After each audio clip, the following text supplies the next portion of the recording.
Hello, नमस्कार. मी गौरीज मेजवानीमध्ये तुमच्या सर्वांचं मनापासून स्वागत करते. आज आपण मुगापासून सुकी डाळ बनवणार आहोत. ही सुकी डाळ बनवताना आपण फक्त कांदा आणि लाल तिखट वापरणार आहोत. आमच्याकडे ह्याला मुगाचा डाळ कांदा बोलतात. तर आज ही डाळ कांद्याची रेसिपी आपण बनवणार आहोत. अगदी साधी आणि सोपी रेसिपी आहे. कोणतेही मसाले न वापरता एकदम सिंपल पद्धतीने आपण ही डाळ बनवणार आहोत. ही डाळ चपाती बरोबर खूप छान लागते खायला. मुलांना टिफिनला द्यायला खूप चांगला ऑप्शन आहे. चला तर मग आता वेळ न घालवता डाळ कांदा बनवायला सुरुवात करूया. डाळ बनवण्यासाठी इथं मी 1 कप डाळ घेतली आहे. आता ही डाळ आपल्याला 1 तासभर भिजवून घ्यायची आहे. भिजवल्यामुळं शिजण्यासाठी कमी वेळ लागतो. त्यामुळे अशा पद्धतीने आपल्याला डाळ भिजवून घ्यायची आहे. पहिल्यांदा डाळ स्वच्छ धुवून घ्यायची आणि मग पाणी टाकून ही आपल्याला भिजवून घ्यायची आहे. आता धुवून घेतलेली आहे. आता ह्याच्यामध्ये पाणी टाकायचं आणि 1 तासभर भिजू द्यायची. तुम्हाला जर वेळ नसेल तर 15 ते 20 मिनिटंही भिजवू शकता. आता कढईमध्ये तेल घ्यायचं आहे. 2 चमचे इथं तेल घेतलं आहे. तेल चांगलं गरम झालं की त्याच्यामध्ये मोहरी टाकायची आहे.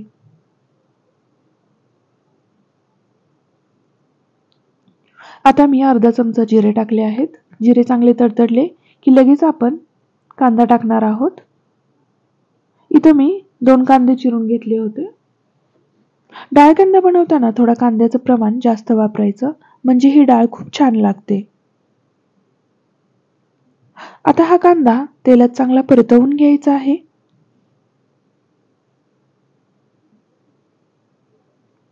कांद्याला तांबूस रंग येईपर्यंत आपल्याला भाजायचा आहे. तर आता कांदा भाजला गेला आहे. त्याच्यामध्ये 2 चमचे लाल तिखट टाकायचं आहे, म्हणजेच कांदा लसूण मसाला, आणि अर्धा चमचा हळद टाकायची आहे.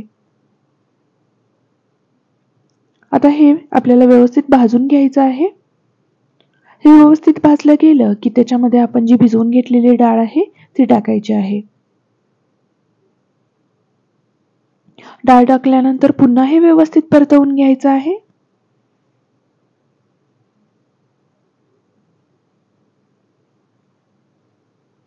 हे व्यवस्थित परतवून घ्यायचं आहे आणि ह्याच्यामध्ये चवीनुसार मीठ टाकायचं आहे. मीठ टाकून पुन्हा हे परतवून घ्यायचं आहे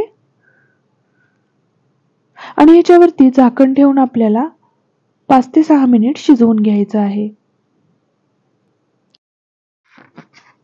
आता झाकण ठेवून हे 5 ते 6 मिनिट शिजवून घ्यायचं आहे.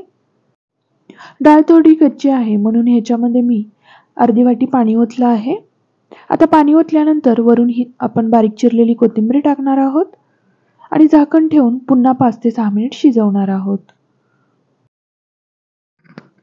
तुम्ही बघू शकताय डाळ आता मस्त अशी शिजली गेली आहे. तर ही एकदम साधी आणि सोपी रेसिपी आहे. कोणतेही मसाले आपण इथं वापरलेले नाहीयेत, पण तरीही ही डाळ खायला खूप टेस्टी लागते. तर मुलांना टिफिनला देण्यासाठी किंवा ऑफिसच्या टिफिनसाठी ही तुम्ही डाळ बनवू शकता.